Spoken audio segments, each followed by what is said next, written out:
What is going on, ladies and gentlemen? Welcome back to another edition of the Jays for Days podcast. I'm Josh. He's Josh. We got Jays Jumpers, Jeremy Jackson Jr.'s, John Morant's, Joe Johnson's, Ja Raff's, of course. We've got Jays. We got him for days. Josh, how you doing? I come bearing numbers. You come bearing numbers. I What do. does that mean? I feel threatened. They're not threatening numbers.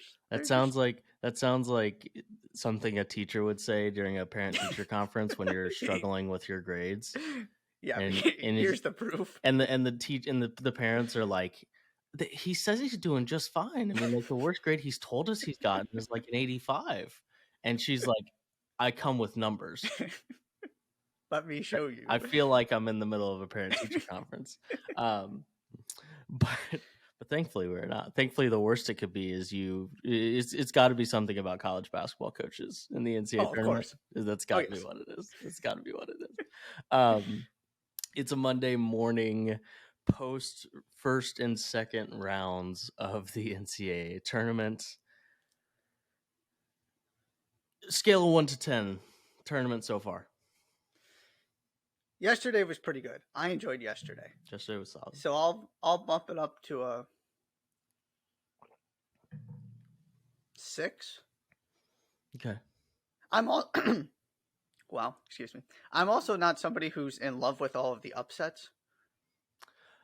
I enjoy some of them, but I also wanted to see Purdue. Mm-hmm. I think you're similar in that sense that at some point I want the best teams. That's what I was gonna say. The optimized NCAA tournament for me is lots of close games because it's fun to watch a 16 seed push a 1 seed. Right, but to be fair, I don't want Fairleigh Dickinson to be in the Sweet 16. Respectfully to Fairleigh Dickinson, the optimized NCAA tournament is a lot of close games. First of all, because close games are fun, and you sprinkle in some upsets that don't actually thread their way into the Sweet 16, into specifically the Elite Eight. Like the Sweet 16, like it's fun that Princeton is there, but like Princeton didn't beat. Like I didn't think Arizona was going to win the title or go to the Final Four, and I didn't think Missouri would either. So as long as Creighton beats Princeton, the Princeton run is in no way, shape, or form annoying. But when we get to the Elite Eight, to be frank, I don't really want to see a seed greater than maybe a 5 seed in the Elite Eight, maybe 6 this year. I guess we're obligated to say a 6 this year, and like if Arkansas gets there as an 8 this year, like it won't feel weird. That too. Right, it won't feel weird, but I just don't need an 11 seed in the Sweet 16. I mean, sorry, in the Elite Eight, I just don't. So I think from that stance, we have that in play for the most part. Like the West region, you have a 4 and an 8, and those two are UConn and Arkansas. On the other side, it's Gonzaga and UCLA. Mm-hmm. In the Midwest, it's Xavier, Texas, Houston, Miami. So apart from Indiana, instead of Miami, it's chalk up there in the Midwest. So we should get a really good Elite Eight game and 2 good Sweet 16 games. Alabama and Creighton, if we get that in the Elite Eight, that will feel very elite. And now we could end up with a FAU Michigan State Elite Eight game in the East region is just gone. But the East we've kind of punted on. The East we've taken the L on.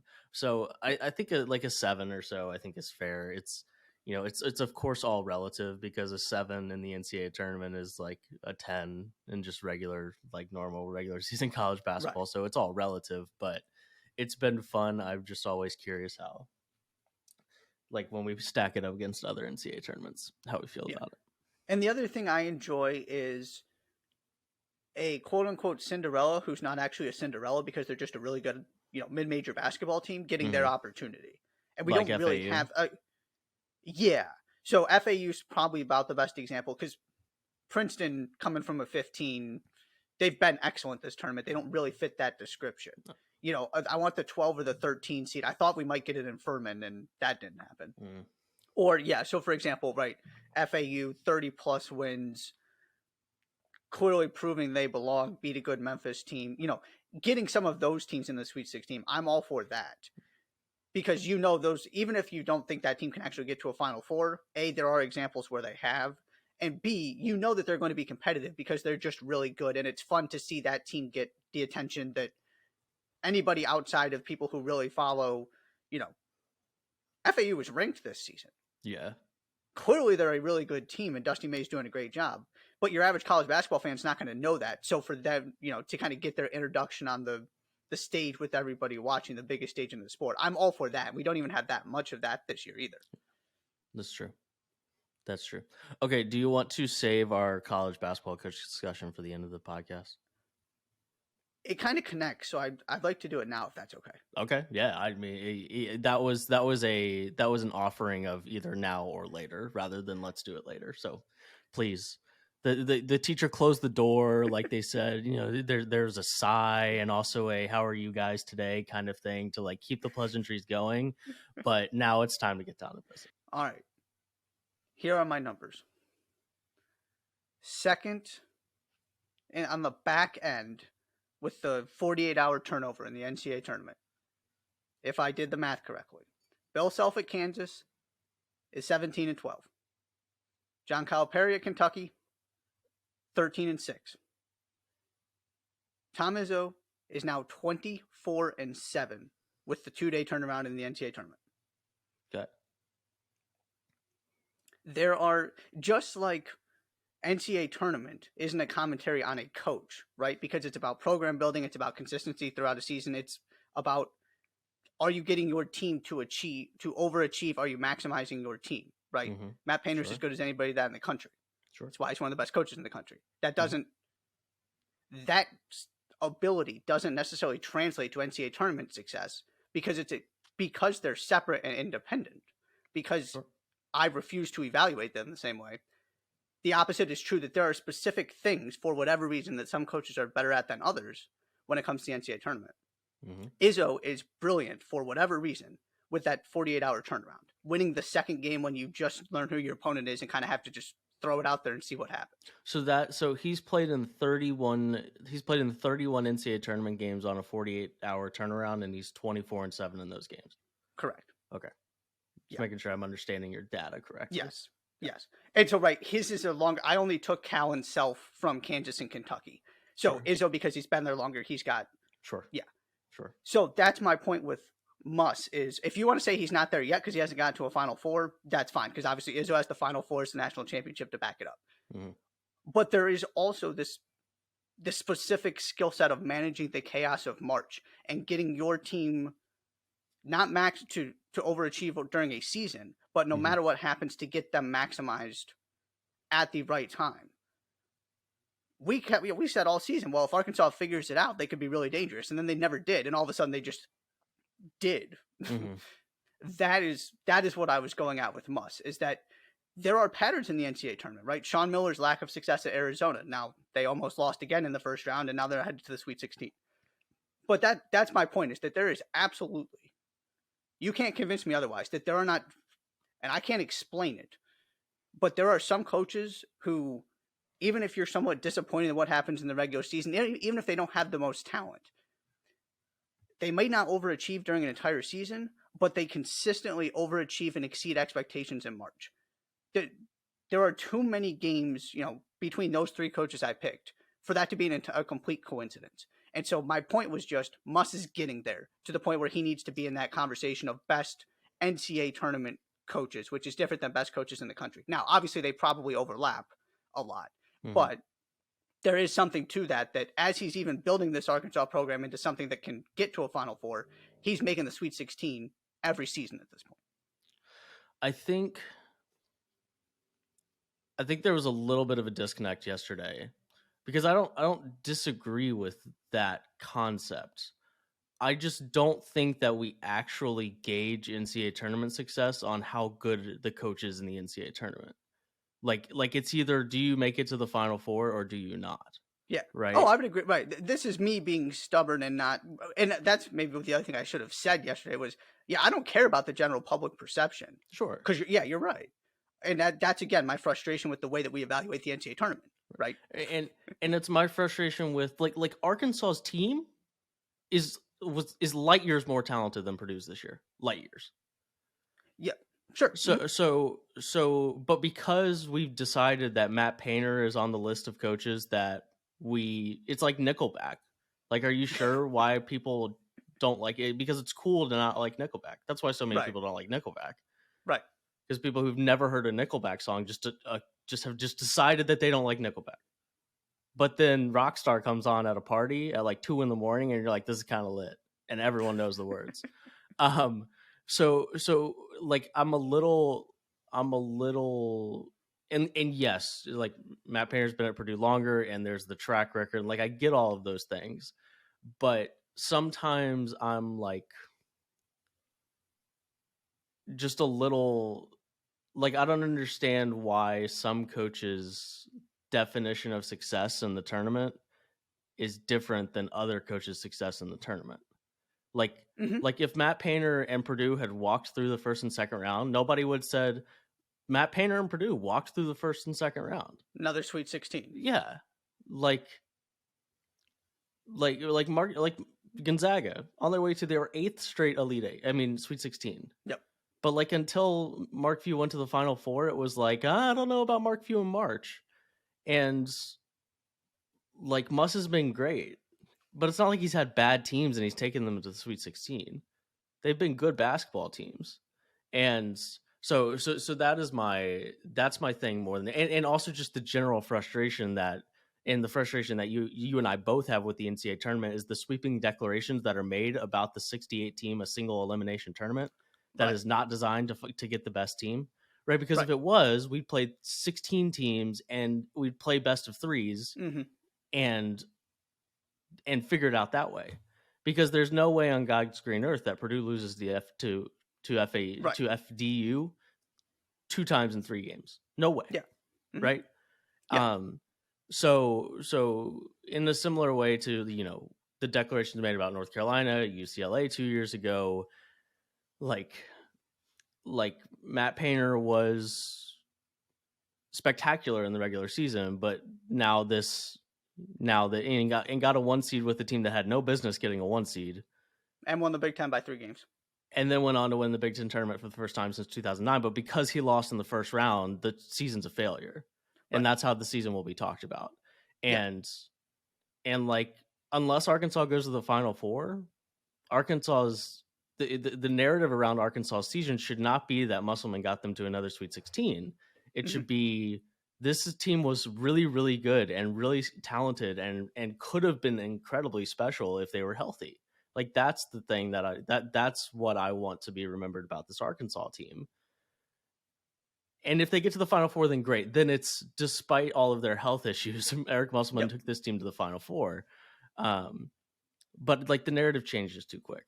And I wish that we could define success because like going to 4 Sweet 16s in 6 years. And if they hadn't lost to St. Peter's in one of them, I think the conversation would be a little different. If it's 4 in 6 years and they didn't lose to a 15 seed in one of those years, they lost to, a 3 seed or whatever it would have been that they ended up losing to. Then it would be a little different because then it's Matt Painter knocked on the door of the Final Four twice in 4 years, which would have been the case. And that's just one aberration. Right. And that would have been a completely different conversation. Yeah. And really, this is about we need to celebrate regular season success more. Yeah, but I will always stand in why I love soccer is because teams win championships in the regular season by and large. I don't understand why that's such like a. I mean, I do. I just like that. That seems like such an easy distinction to make. So don't get me started. The basketball reference page has 2 lists. There's a regular season champion and a playoff champion. Yeah, and we would in our culture would always celebrate the playoff championship more. It's not like it would lose value. At least I don't think it would. And some people would argue that it would. No, can't you just celebrate both? Yeah. Yeah. Oh, no. But the answer to that question I could go for an hour on this. The answer to that question is no. You can't celebrate both. Yes. Okay. I could go forever. I'm glad. Does that make more sense? Yeah, absolutely. Now we're leaving the parent-teacher conference. Like we're on the same page, and I've got like a to-do list. It's kind of like a performance. What's it called in the workplace when you put them on a performance track, something, a improved performance kind of thing before the you goals fire them. And yeah. That's where we are now. That's where we are now. And I'm going to walk out to the car and get reamed by my parents for having bad grades. Here we go. Okay. Yesterday, if you've missed any of the day by day podcasts, this is the fourth podcast we've done since Friday morning. So if you missed any of the action from us talking about any of the action from earlier in the week, if you want to go listen to us talk about the Purdue game, talk about any of those other things, then you can find that on those other podcasts. We'll talk about what happened on Sunday in this pod. But if you need to go back further than that, Saturday, your team lost in the first couple rounds and in the first couple days, whatever that might be, go find that podcast. It is on our feed. But today we'll just kind of go through the games that happened on Sunday and then take a quick look ahead at the Sweet 16. Okay. Starting in the South, Josh. Okay. Like, has it always been this way? I like the schedule has been weird this year. Am I right about that? Am I just wrong about that? Meaning what? Meaning I just like there were 3 of the 4 games that needed to be played to make the Sweet 16 final in the East region were played yesterday. But like only one of the ones in the South was played yesterday. Oh. Yeah. Has it always been like that? Am I just like paying a little closer attention? Anyways. I'm not gonna pretend like I remember. I mean, at this point, it's less about the bracket and more about the location, right? Like, yeah, right. But whatever. In the South, there was only one South game played yesterday to finalize the Sweet 16 in that region, and it was Creighton and Baylor. Creighton 85-76. Ryan Nembhard 30 for the Blue Jays. And when you let the Blue Jays score 85 points, you're probably not going to beat them. I was watching the beginning of this game, and I saw Francisco Farabello start knocking down threes, and then Nembhard hit one, and I went, "Oh, this is over." 11 of 24 they finished from the 3-point line. Yeah, once they started making the threes, I mean, and Baylor was hanging in there. You know, both teams started really, really well, and then Baylor kind of tailed off offensively. But I went, "Oh, yep. You can book it." They're good enough defensively that, yeah, maybe they don't, because it's not like Baylor was poor offensively. I mean, Baylor scored 47 points in the second half. But Baylor is bad enough defensively, and Creighton is good enough defensively that if they're hitting threes like this, yeah, they may give up 76, but this is the kind of game you have to be able to win, that it was a fair question to wonder if Creighton could, where, Baylor does play well offensively. They're one of the best, if not the best offensive team in the country. Can you actually limit them a little bit, but outscore them? And the answer was a resounding yes. Mm-hmm. They also hit all 22 of their free throws. I saw that. It's pretty good. Yeah, this was the easiest pick 'em for me of all time. I was pretty convinced that Creighton was going to win this basketball game. But when you look at kind of what happened, right, the 3-pointers went down for Creighton, and when they go 11 of 24, like we can talk in 85 points, we can talk about wherever you want to talk about it, but like 11 of 24 from the 3-point line, and Creighton can beat anybody in the country with the type of defense that they play and the guys on their roster. If they knock down those shots, they're probably going to win. And on the other side of it, LJ Cryer was spectacular. 30 points, 13 of 22, 4 of 11 from the 3-point line. He was responsible for 4 of the 5 3-pointers that Baylor knocked down in this game. And Adam Flagler was fine, 15 points, 6 of 14 shooting, so not the most of efficient days, but then where you needed more and Baylor didn't get it was from that third guard in Keontae George. Keontae George, 1 of 10 from the field for 7 points, went to the free throw line 6 times, which is the only reason he got to that 7-point mark, and they just didn't get enough elsewhere in the scoring department to keep up with Creighton on this particular day, and still put up 76 points. Yeah, and 5 assists on 29 made field goals. Talking about point guard play. Yeah, and the fact that it doesn't really exist for Baylor. Yeah, kind of a full circle thing. That was one of the things. That was the only thing that I had pause about in the preseason. And clearly, defense, in hindsight, defense without Jonathan Chacho should have been on that list as well. But when it got down to it, which is that guy that, and early in the season, it looked like, there were several games early in the season where all three of them would have like 3 or 4 assists. And it's like, okay, if like all of you are going to share the basketball like that, then it might be okay. But then there were also times, and last night was one of those times, that there wasn't exactly anybody sharing the basketball at a high clip, and certainly no one doing it as their primary focus. Yeah, this might be the best prediction either of us made the entire tournament. We just gotta see how far it goes. You're right. Yeah, but Ryan Nembhard was spectacular. 30 points, 8 of 13 from the field, made 10 of those 22 free throws, was perfect from the line since he played for Creighton, and Creighton was perfect from the line. So therefore, Ryan Nembhard, was perfect from the line. And the Creighton Blue Jays, for their troubles, they get to take on Princeton in the Sweet 16. But I mean, Princeton has beaten Arizona and Missouri at this point, and kind of controlled Missouri for 40 straight minutes. So who knows? But on the other side of that South bracket is Alabama and San Diego State. Anything else in that game? No. Okay, in the Midwest, couple games in the Midwest yesterday. We'll start with. Or was Xavier and Pitt 2 days ago? No, first game yesterday. It was the first game yesterday. Feels like a long time ago. Yeah, it feels like forever ago.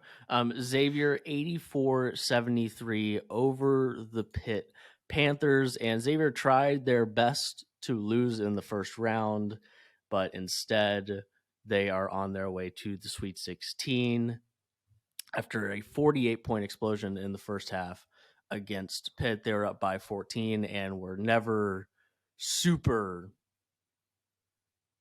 They didn't have to sweat super hard down the stretch of this game.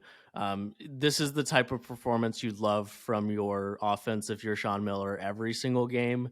Of the 7 guys who played, and like we talked about, there are really 6 guys who are playing for Xavier right now. 6 guys played 24 or more minutes. All of them scored at least 10 points. Nobody scored more than 18. It was Jack Nungy who had 18. Colby Jones had 10, 7, and 14 rebounds. That's quite a stat line. And we just talked about Baylor, only 5 assists on 29 made baskets. Xavier made 30 baskets in this game, assisted on 22 of them. 47% from the field, and even though they didn't shoot it that well from the 3-point line or the free throw line, they missed 10 free throws in this game, 16 of 26. It didn't matter. The offense was a well-oiled machine in this particular game, and that's what you're looking for if you're Sean Miller. Yeah, they caught a break with, and honestly, if the way they were playing offense, it wouldn't have mattered. But you get a Pitt team that has a ceiling there, and you show up, you play well offensively. Yeah, they just controlled this thing from start to finish, exactly what you would want from a 3 seed that gets a fortunate matchup in that second round. Yeah, they were excellent. Do you see that TJ McConnell was there? I did not. Why was TJ McConnell there? Because Sean Miller was his coach. Okay, fine. All right. So he was. I just saw a tweet. He was there talking to Sully Boom, and he told Sully Boom, "If I can do it, you can too." All right. I mean, that's facts. If TJ McConnell can carve out a long NBA career, Sully Boom can absolutely carve out a long NBA career. That was an unfortunate ricochet at TJ McConnell. He's been a quality backup point guard for a long time. He's the one that said it. Yeah. But still, the implication is still an unfortunate ricochet. That was really my biggest takeaway. Yeah, okay, that makes it. Where was this game played? Was it in Columbus or something? Oh, that's a good question. Was it? It was in Greensboro. Greensboro, in North Carolina. Yeah. Are the Pacers like playing Charlotte? That's the thing that's the most confusing. I'm gonna look. Because if the Pacers play like tonight in Indianapolis, like that is respect. They do. They play the Hornets tonight. Okay. That makes more sense. All right. Okay. He was just hanging out then, yeah. He was in the vicinity, but still, that's cool that he went to the game. Now we've connected all the dots. But yes, that's very much a, it's one of those things, right? Xavier escapes Kennesaw State, and Pitt takes care of the 6 seed. And generally in that game, you're playing a team in an 11 seed that has a ceiling, and if you play well, they're gonna have a really hard time beating you, and that's what happened. In Xavier Xavier's going to play much better offensively at some point if they just keep going, right? You find the ways to survive, and you pick the right game to have the bad game against a Kennesaw State team that you can still get past, then you play much better, and here you are in the Sweet 16. Against Texas. That's a really fun Sweet 16 matchup. Yep. Xavier, Texas. It's really fun. Elsewhere in the Midwest, Miami of Florida, the U, 85-69 over Indiana. One of those games where you got absolutely nothing from the bench at Indiana. It took them a little while to get going, and Miami got some spectacular individual performances, especially from their backcourt, and primarily Isaiah Wong, who had 27 and 8 in this game on 9 of 17 shooting, was 4 of 6 from the 3-point line. Trace Jackson-Davis, 23, 8 and 5 blocks on 7 of 10 shooting and 9 of 11 from the free throw line. That's about as vintage of a Trace Jackson-Davis game as you can get. That's very appropriate for his, in theory, last game as an Indiana Hoosier. Jalen Hood-Schifino had a horrible start to this game, ended up with 19 points. Did take him 22 shots to get there, but that's kind of the nature of the beast with Jalen Hood-Schifino. He's going to take a lot of shots. But just didn't get enough. Indiana got 0 bench points in this game, and the starters were not good enough for that to be the case and for them to beat a good Miami team. The 20 offensive rebounds were a problem too. That doesn't help. Yeah, that doesn't help. No. 48-31 total in that category. Yeah, No Chad Amir had 8 offensive rebounds by himself, 17 in total. Yeah. IU shot the 3 okay, 32%, but not good enough. Didn't get enough outside of the 2 main guys. And Hood-Schifino took a lot of shots to get there, 22 of them. Yep. Trace Jackson-Davis only took 10, still got 23 points. Yeah, he did his part. It's also easy to just forget about guard play in this tournament. Mm-hmm. I feel like we might have been guilty of that here. And we're going to get a phenomenal guard matchup in the Sweet 16 with this Miami team taking on Houston. I'm really looking forward to that. Because somehow, some way, even though the NCAA tournament has justified instead of disputed the lack of credibility with the ACC this season, Miami is still here back in the Sweet 16 again. Yeah. And those guards are, they're a handful. They're one of the best trios in the country. Jim Larrañaga's got this thing figured out apparently, and we'll see what happens. But I don't want any part of those guys if I'm Houston with a banged up backcourt. Yeah, that was the biggest thing that was the biggest oversight I had with Purdue, is that I just kind of, maybe it was my own hubris, but their guard play hadn't been good enough in the last 6 weeks for them to make a serious run. And maybe I just wanted to believe desperately that they were going to make a serious run, but by my own philosophy, their guard play has not been good enough.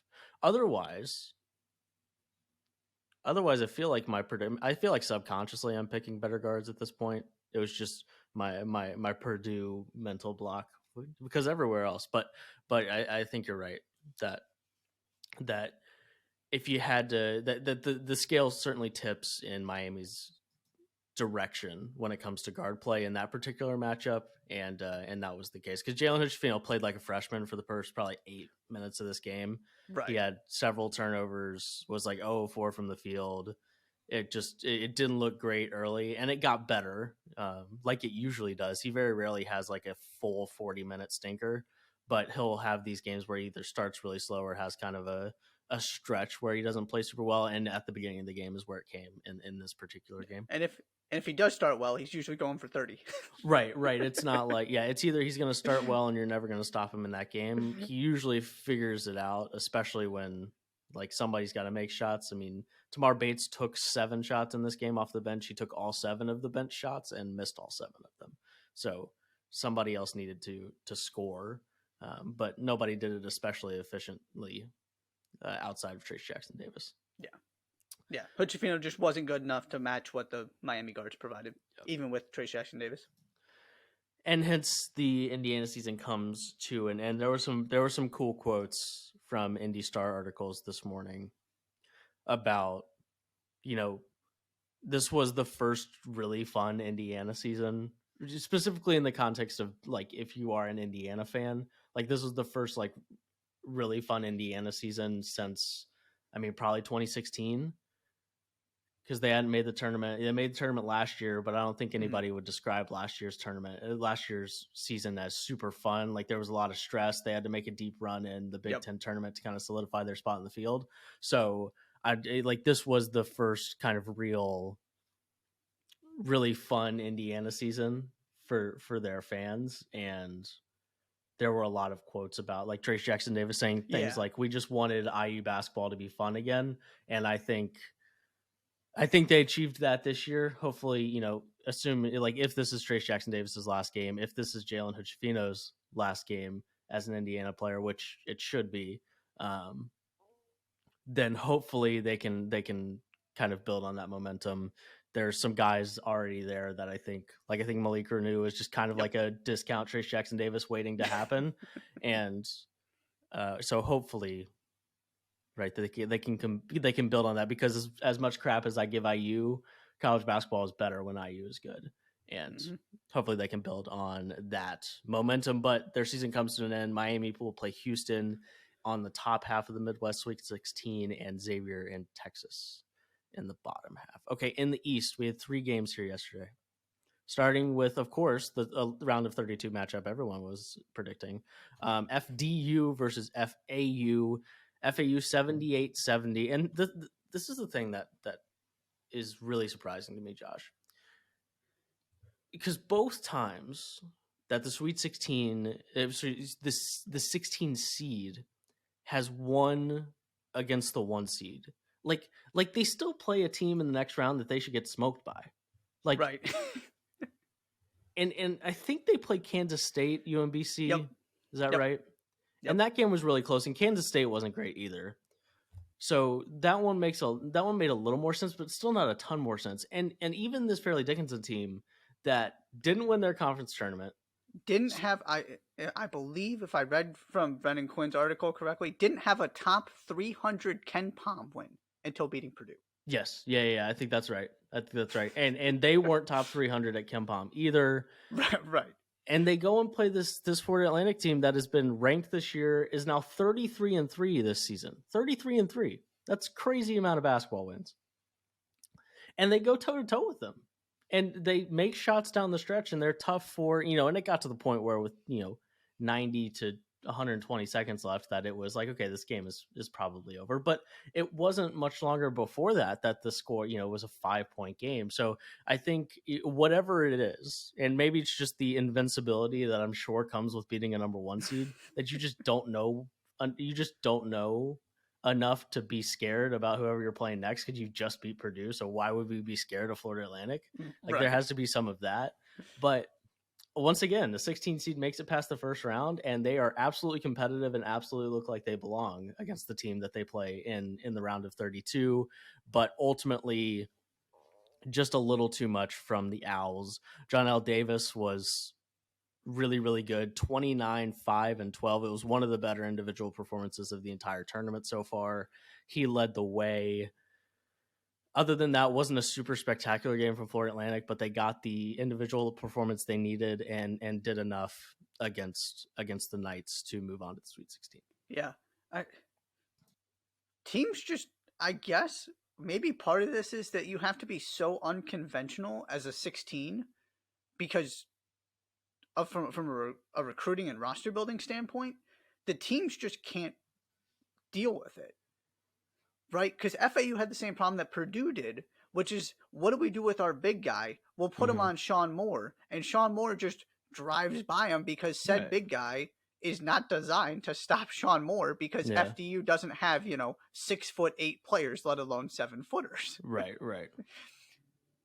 And so they just spread you out and press you and just make life miserable. They're just faster than you are. Right. And they just blow by you. You just, sometimes it's this weird thing where that's probably much less of an advantage when the other teams you're playing are built that way. Hence the fact that they didn't beat anybody good this season at all. Right. But then you go against then it's this whole styles make fights thing that has been part of the the Purdue conversation as well coming out of that game, that they're just so different because they have to be, that it's given teams all kinds of issues. But yeah, FAU prevails in the end, gets things cleaned up defensively. Shout out to Dimitri Roberts. That dude, and he was 2 of 12 from 3, 8 of 22 from the field. But his finishing ability, his shot making, he was incredible. He kept them in this thing and kind of just sometimes, there were a couple of times where he went, I think he scored something like 5 straight points and they were down 3 and all of a sudden they were up 2 because you just couldn't stop this dude. Yeah. It's remarkable to watch, and another example of, if you are a good enough finisher, if you are talented enough, you can be 5'8", 5'9", and maybe you can't succeed at the NBA level, but you can absolutely succeed at the D1 level. And we'll get to Marquise Noel, who another guy had a phenomenal game. But if you have the touch around the rim, the ability to manipulate defenses and finish over bigger players, you can make it happen, and you can be incredibly tough to guard, because he was the stat sheet won't show it, but he was sensational too. Yeah, for sure. Fun run, but with all due respect, this is when the 16 seed should bow out. Respectfully, I don't need you in the Sweet 16. I really don't. And at some point, we'll get a 16 in the Sweet 16, and there will be that'll be the tagline. It's like, it's sweet for 16 in the Sweet 16. I can hear Kevin Harlan saying it right now. But their run comes to an end. Fun, but Florida Atlantic, and I think out of that little quadrant, that if it wasn't going to be Purdue, that Florida Atlantic was is the second best team there. I get, people were really high on the Memphis run for good reason, and they almost won that game, and there are plenty of Memphis fans who think they should have won that game and there was a bad call, and they're probably right. But Florida Atlantic to get to the Sweet 16 after the season that they've had is fitting. Elsewhere in the East, Kentucky and Kansas State. Kansas State 75-69. You mentioned it already. 27-9 from the little engine that could, and Marquise Noel. 7 of 14 from the field, at 10 of 11 from the 3-point line. And he was good enough. And specifically, Naquan Tomlin and Desi Sills were good enough that Keontae Johnson could have 13 on 14 shots in this game, and they're still able to get past Kentucky. And that's the thing all season, right? It's either you need those two guys to be incredibly good, or you need one of them to be good and to get something elsewhere. And they got enough elsewhere to beat Kentucky on a day that Cason Wallace had 21 on a 9 of 11 from the field, and Oscar Tshiebwe had a vintage Oscar Tshiebwe game with 25 and 18 on 8 of 13 shooting. And that was about it. Can I'm not okay. So Antonio Reeves, excuse me. I swear I'm going to call him Austin Reeves first for the rest of my life. Antonio Reeves and CJ Frederick were 2 of 18 from the field in this game. Yeah. It would just make my skin crawl if I was 1 of 14 and I took another shot. I was I would feel weird in my brain while as taking that 15 shot. But I was thinking, and 13 of those 18 shots were 3-pointers, and they were the only two. They made 2 of those 13. I was thinking about this at one point. CJ Frederick just badly missed a wide open 3. He was wide open, and it's Ray Allen once said that great shooters never miss right or left; they miss long and short. And he it center cut the right side of the rim, it was an entire foot to the right of where it needed to be. And I had this thought of, I genuinely don't remember the last time with my own eyes I saw CJ Frederick hit a 3. I really don't remember. Of course he has. I mean, he hit one in this game, but I every time I happen to be watching a Kentucky game, I every 3 he takes, he misses, every single one. And that was kind of the vision here was, you have the 5-star talents in Chris Livingston and Cason Wallace. You have Jacob Toppin, who is just kind of this glue college basketball guy at this point. He didn't have a great game in this one either. He fouled out 2 points, 1 of 7 from the field. You've got Oscar Tshiebwe in the middle, which is kind of the foundation of everything, and then these shooters around him. And it didn't really look that way at any point this year. it would look like that. You will once every 2 weeks, maybe, that it really looked like that and you could see the vision.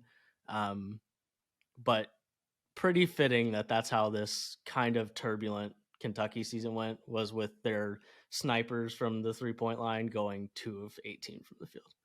Yeah, you can take a bow on this one. You nailed Kentucky season. And I didn't nail Kansas. Those were the two big, like, kind of, because I also thought that Kansas had a chance to, like, not be that great. And I also think the reasoning that I gave was the kryptonite of Kansas's season. Like, I just didn't think sometimes they'd be good enough offensively, and sometimes they weren't good enough offensively. Now, relatively speaking, they were like still they were still in the top 20 of KenPom offense. But the point being that, but yeah, I feel pretty good about this one. And in the words of Jerome Tang, we have dudes. we do have dudes. We'll save Sweet 16 thoughts for when we kind of look at what's coming next. But yeah, good for Marquise Noel. I'm so happy for him. Yeah, he gets to go home, play at MSG.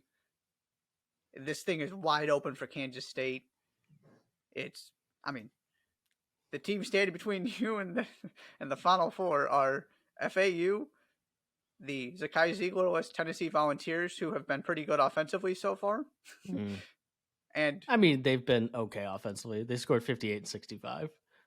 They've been good enough. Yeah, that's fair. They've been good enough with their tenacity, which is, I suppose, all you need to be. And Michigan State. Yeah. All of a sudden, Kansas State is far and away the best team remaining in this. Now, what does that mean? Who knows? Right. But this team who has never been here before, with this coach who has never done this before as a head coach, is getting a red carpet laid out to the Final Four if they can take advantage. Like, if you got a couple drinks in the event coordinator for MSG, like, how upset are they that these are the 4 teams that they got? Right, because you could have had Purdue, Duke. Like, you'd want Purdue, Marquette. Duke. Well, you'd want Purdue, Duke, Kentucky, and Michigan State. That's what you want. You don't necessarily want Marquette. Sure. Like, if you want the best teams, you want Marquette. Yeah. But if you're asking for the best turnout, then you're probably asking for Purdue, Duke, Michigan State, and Kentucky. Yeah, to have Duke and Kentucky in your bracket, and to get neither of them. Yeah. Now, the positive is you do get some New York guards, which is going to be really fun. That's true. Including Marquise Noel. Does the MSG event coordinator care about that? No, not so Probably much. Not. Do Probably I? Not. Yes. So yeah, absolutely. You look at the names in this bracket and the way it played out, MSG was hoping for something different. Excuse me while I silence my phone, like this is my first podcast ever. On the, speaking of that Michigan State, Kansas State matchup, Michigan State 69, Marquette 60. And I'm going to be honest with you, because of my work schedule, I didn't see a ton of this game. As a result of my work schedule. Taking a quick glance, seems like Tyson Walker was pretty good, 23, 8 of 17 from the field. And on the other end of things, one of the best offenses in the country this year, if not the best offense in the country this year, was not the best offense in the country on this particular day. And the first thing that jumps off the page to me is when you rank in order of most to least when it comes to Tyler Kolek's performance, it goes points, turnovers, assists, and rebounds with 7, 6, 5, and 4. That's a very aesthetically pleasing stat line, but not exactly one you want in the round of 32 in the NCAA tournament. No, he had an awful day. He got in foul trouble early. He picked up a second one he just didn't need to. I think he was swiping down on somebody or something.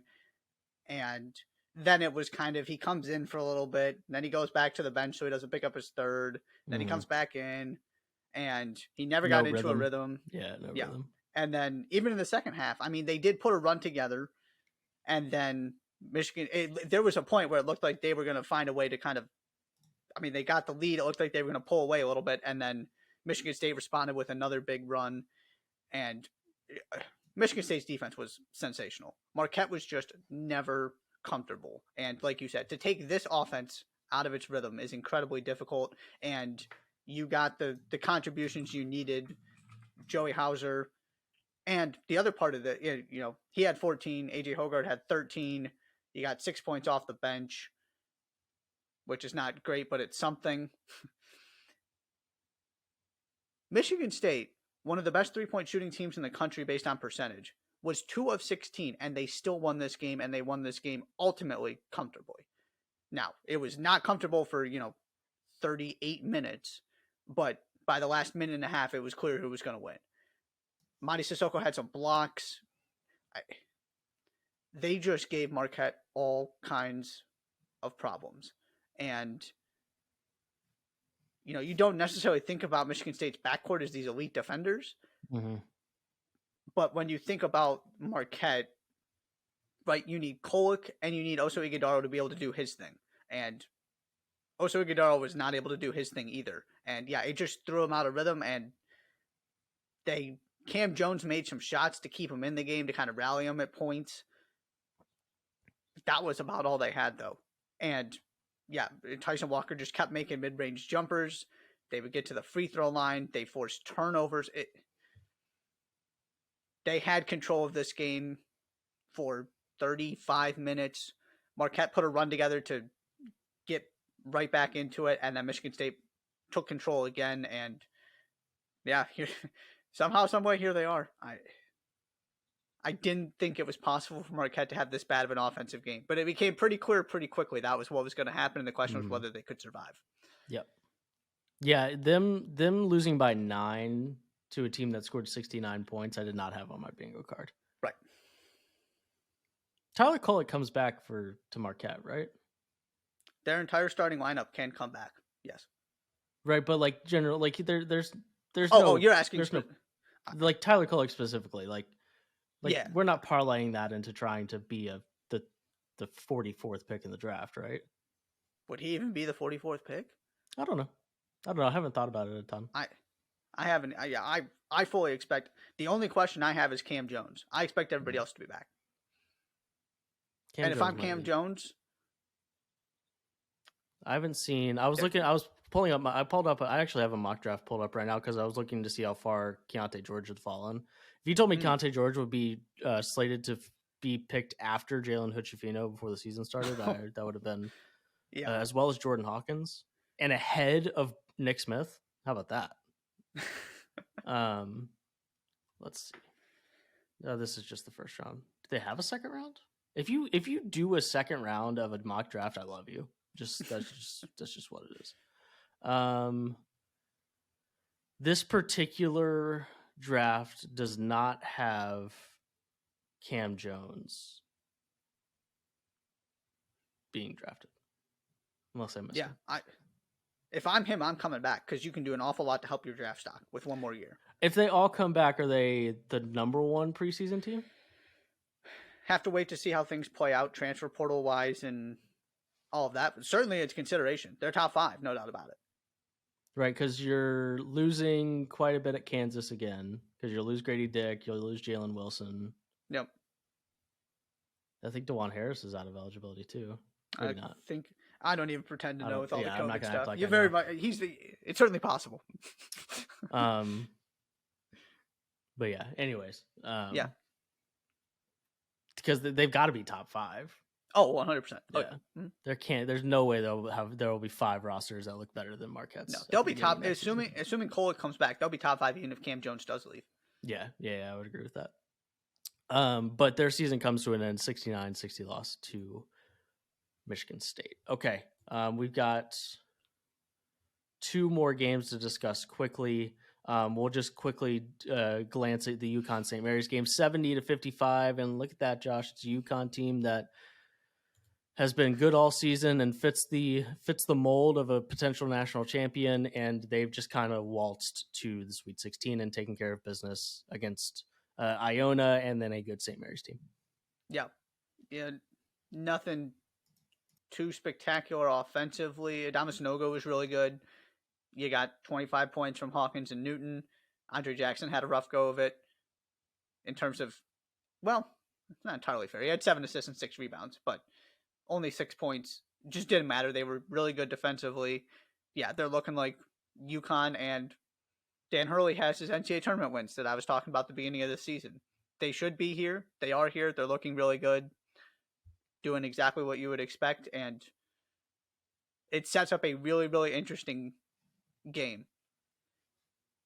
And the other thing I'll say is, I don't care if I'm if I'm Arkansas, I don't care about matchup wise, which of these two teams is better. I just don't want to play. I would be rooting for St. Mary's just because of what UConn can do. Yeah. Even if you feel like you match up a little bit better with them.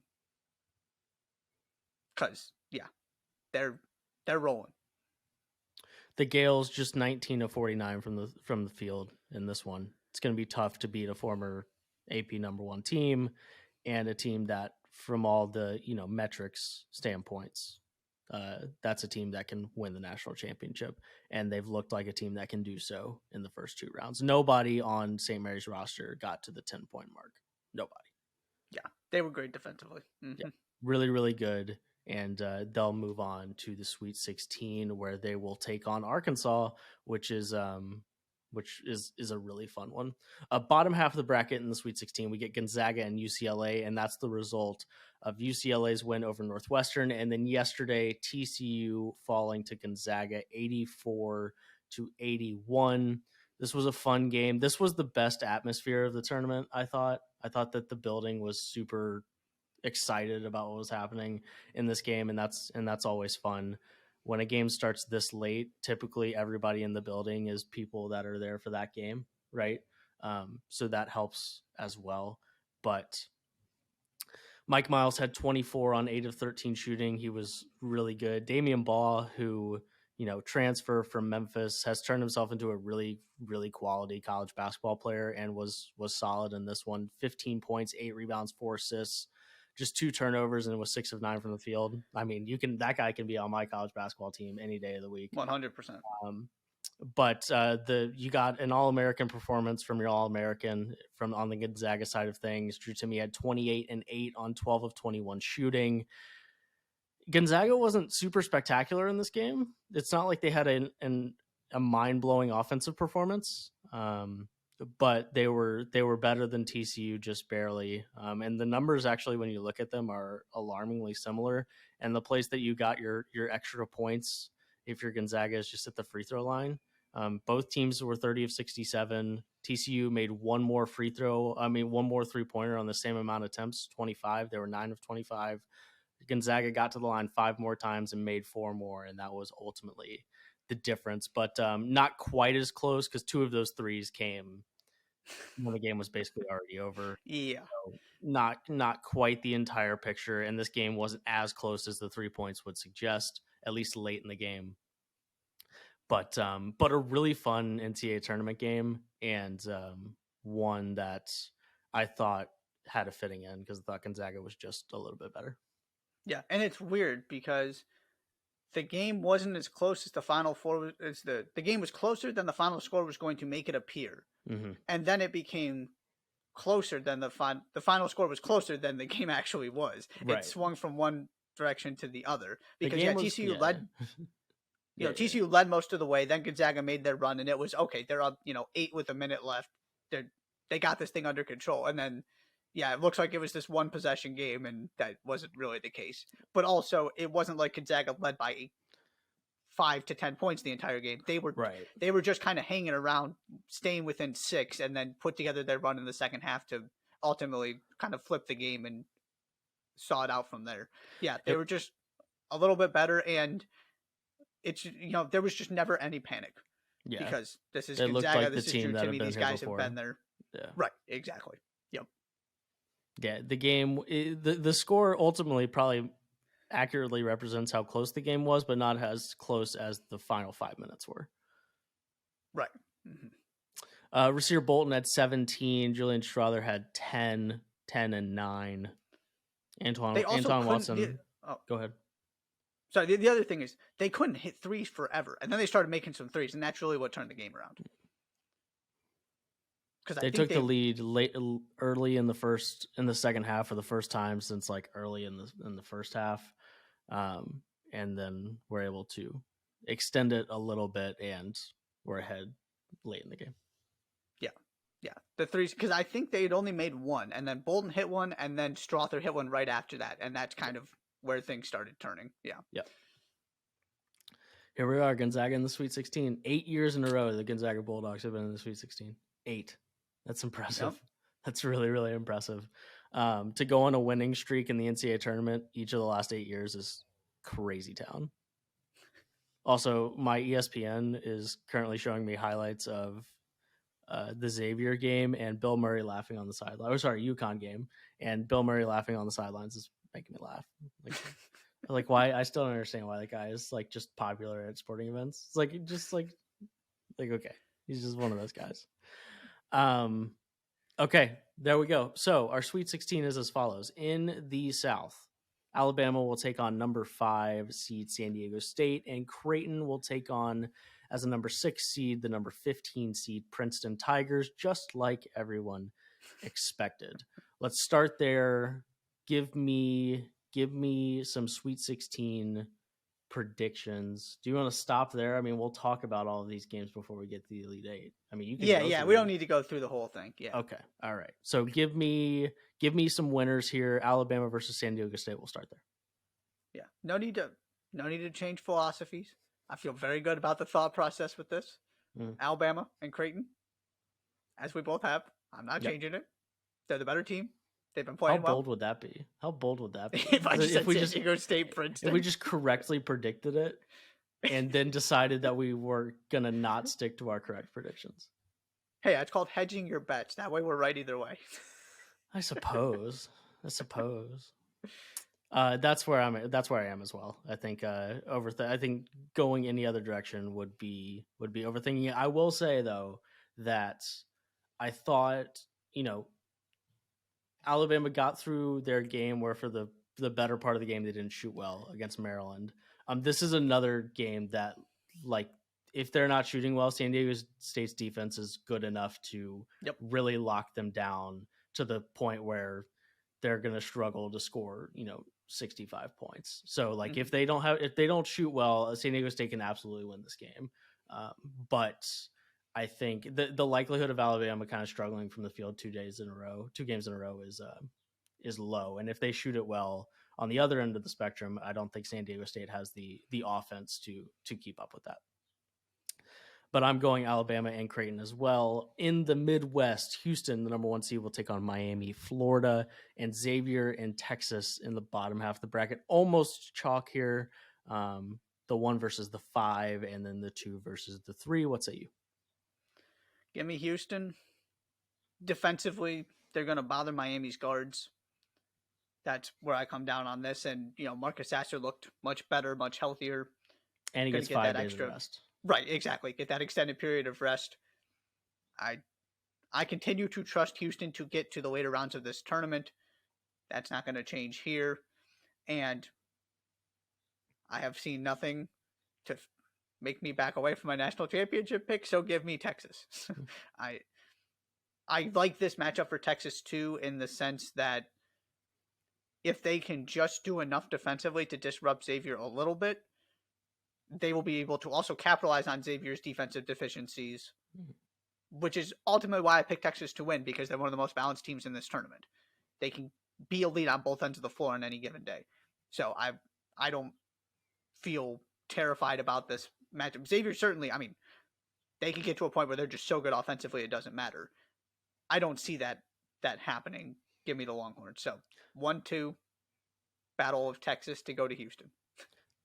Battle of Texas. I like that. I'm so here for that. Like, we need that on a t-shirt. Jeez, I'm so here for that. Houston doesn't lose to teams they're better than in the tournament, and Correct. They are better than Miami, Florida. So I've got Houston on the top half, and I think you're right. I think the only way that Xavier wins that game is if they literally can't miss. If they I think they'll have to win the game 95 to 89 to win the game. But if they if neither team gets to 80, then that swings majorly in Texas's advantage as far as I'm concerned. But that could happen. But the likelihood of Texas just being combined better on both ends of the floor than Xavier is on their both ends of the floor is I think a smarter bet than to bet on Xavier to not miss the broadside of a barn. So I've got Texas and Houston there as well. In the East, the Florida Atlantic Fighting Owls, the Fighting Dusty Mays, take on the Skies Eagleless Tennessee Volunteers at Madison Square Garden. That's super fun. And then in the bottom half, Kansas State and Michigan State. What's it you? I'm going upsets here. Florida Atlantic, okay. Michigan State. Okay. At some point, it's just not going to be enough offensively for Tennessee. Mm-hmm. It hasn't been enough offensively for Tennessee. Right, and they're still here. Yeah.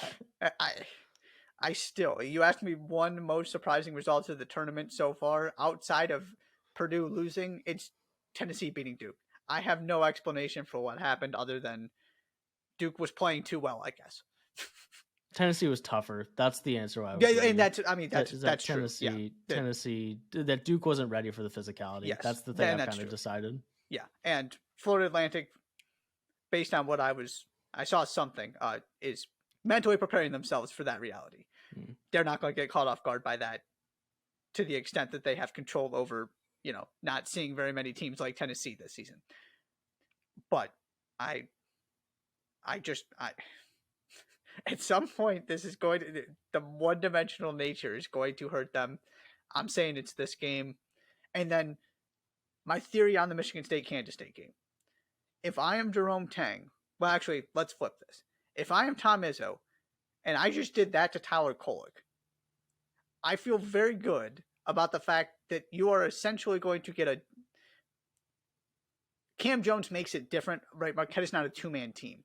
Mm-hmm. But from this idea of if you stop Kolek and Iguodaro, you're in a really good spot against Marquette.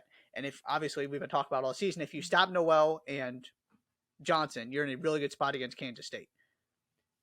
Having just executed that game plan, to have to go do something similar, and by the way, Tyson Walker gets this assignment. Mm-hmm. Tyson Walker is not usually the same size or bigger than the guards he is defending. It's true. But also, Marquise Noel still hasn't played a guy he's bigger than, and he still does it. Right. It's not. Does that make sense? Does that make sense? It's not like size. This is something that Marquise Noel hasn't seen before. Sure. Yeah. Right. My point being, if you're going to maximize Tyson Walker's defensive capabilities, this is the game. Mm-hmm.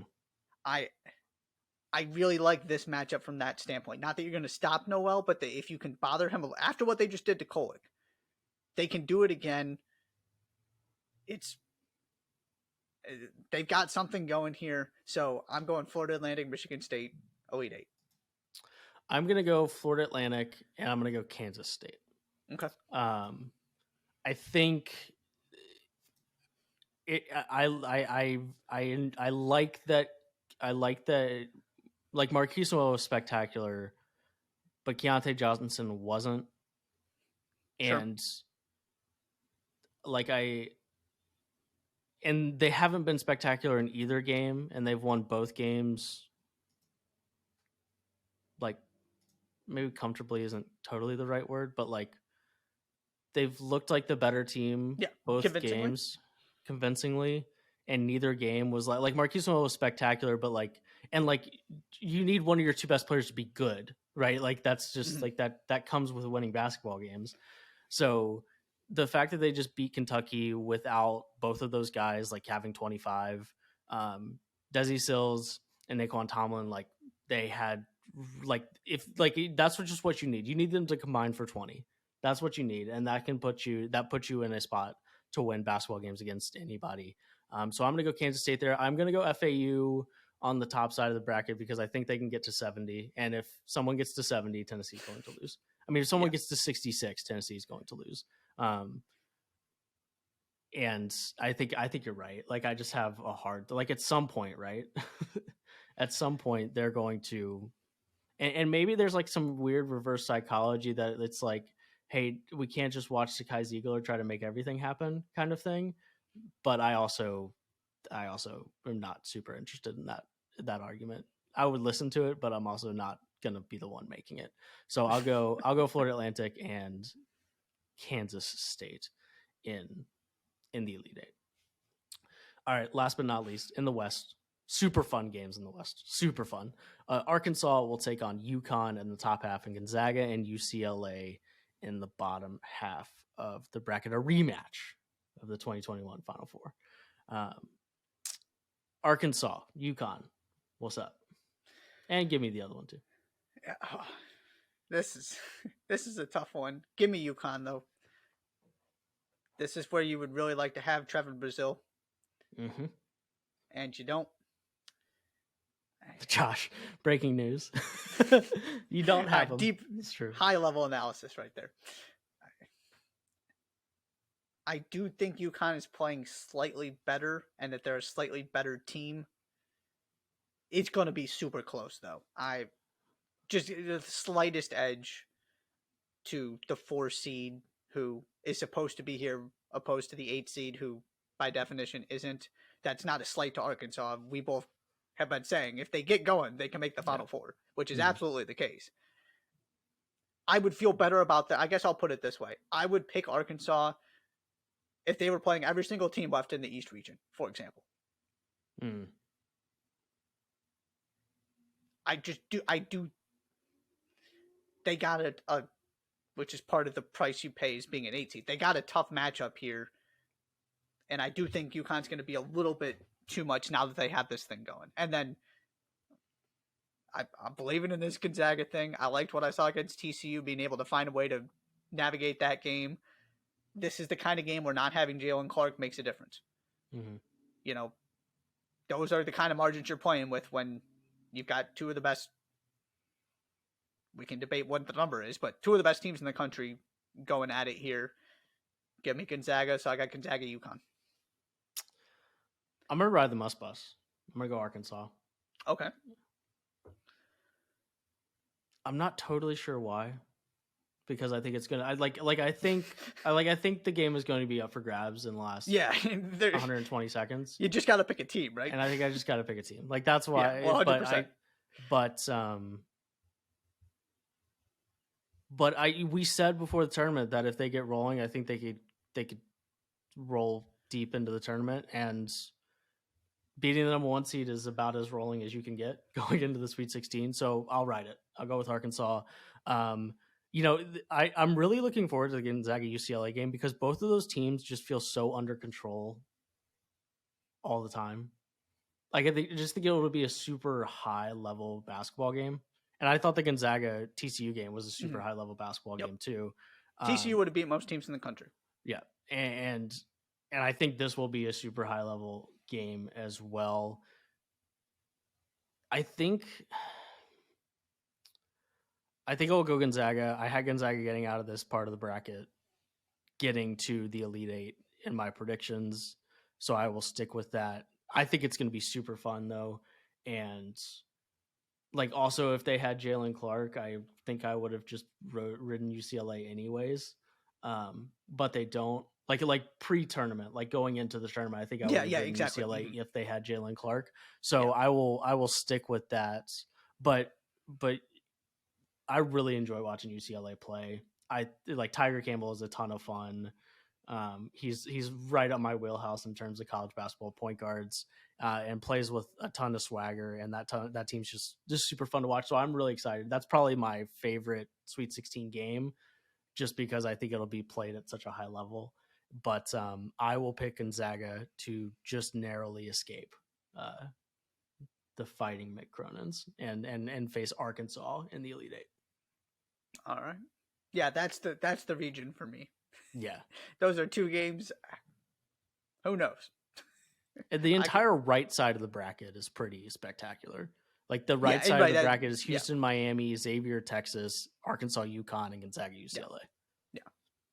And then the left side of the bracket is kind of the the rut of the litter. Rut of the litter? Is that what it is? Runt? I don't know. It's one of those. That's one of those. I'm too old to ask what the correct. You just got to sell it. So I'll just keep rolling. I'm gonna keep rolling right along. Yeah. But yeah, there you go. 71 minutes into the pod, we've broken down everything, and we had to talk about the coaches. I'm sorry, we had to spend some time. This is what you had to get sorted out. Had to get sorted out. But we got 16 teams left in the tournament, and we'll break it down the way that we did the first 4 days. We'll come back and chit chat about the action on Friday, Saturday, Sunday, and Monday morning, and we'll keep right on rolling. We'll keep right on rolling. Anything else, Josh? Shout out Yolette McEwen and that Ole Miss women's team. Yes. We have to talk about that briefly, but yes, that's a good thing. Number one, I absolutely love her. She's amazing. Mm-hmm. She is a phenomenal program builder too. You go look at what she did to get that Ole Miss job, where Ole Miss was and where Ole Miss is now.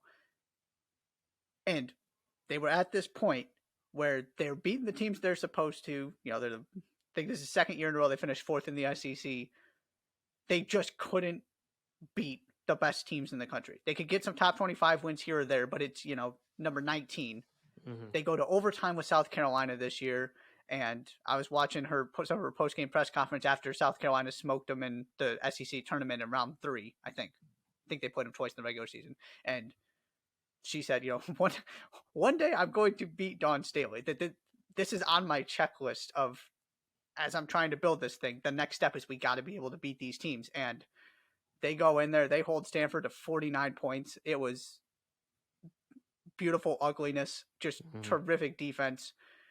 I'm so happy for that program, so happy for her, and so happy for, as we've talked about, women's college basketball. This needs to happen more. This is what gets people locked into the early rounds of the NCAA tournament. Mm-hmm. You're getting more, 12/5 upsets, things like that. But the next step is, are those 1 seeds, are those 2 seeds in danger in that second round? Yeah. Because that's just a given on the men's side, right? Ones and twos exit in the second round every single season. Mm-hmm. And you saw Georgia push Iowa and needed an explosion from Caitlin Clark to survive. You see Ole Miss go in and beat Stanford on their home floor. That kind of stuff is what takes this tournament to the next level. So shout out to Coach Yo, and it was amazing to watch. They are so good defensively. Yeah, and there's been plenty. There's been a good amount of that. Like, Georgia beat 10 seed Georgia beat number 7 seed Florida State and then pushed Caitlin Clark and company to the absolute max. Baylor, the 7 seed, beat Alabama, the 10 seed, by only 4. North Carolina beat 11 seed St. John's by 2. There was an 11 seed that made it through. Which one was it? Mississippi State, the 11 seed, beat Creighton, the 6 seed. Wait, did Mississippi State play Creighton in the men's tournament too? Am I bugging? No. Who did they play? But NC State. We do get That's IU. What I was thinking. It was NC State. Yes, we do get IU Miami round 2 tonight. Yes, you do. You I forgot to mention that we were talking about that game. But elsewhere, right? You talk FGCU 12 seed beat Washington State, the 5 seed. You got a bunch of really close 8-9 games. Miami beat Oklahoma State by 1. Marquette and South Florida went to overtime, and there are close games. So that's absolutely a good thing for sure. Gets better and better every year. Yep, to your point, it really does. More upsets. It really does. More competitive. Yeah, great for the sport. Now we just need South Carolina to not be so freaking good. South Carolina has beaten the 2 teams they've played by a combined 63 points. And they struggled a little bit at the beginning of that game. And then they weren't struggling anymore. Then they were no longer struggling. Though there are games, there are more. The rest of the round of 32 will be played tonight, by the way, March 20th. Mm-hmm. So there is college hoops to watch tonight if you're interested. Alrighty. I think that's good. We did need to chat about that. You got anything else? That was it. Are you out of stuff? I'm out of stuff too. Yep. We'll be back. We'll be back Friday morning. So no Thursday pod. We'll be back Friday to talk about the most recent college basketball action, and then 4 straight days again. And we'll see you then. Please subscribe to the Jays for Days podcast on Apple Podcasts, Spotify, and Google Podcasts. Follow us on Twitter at Jays for Days Pod. Twitter, YouTube, TikTok, all of those fun things. And we'll be back in just a few days. Thank you so much for listening to this edition of the Jays for Days podcast. I'm Josh. He's Josh. And we will see you later.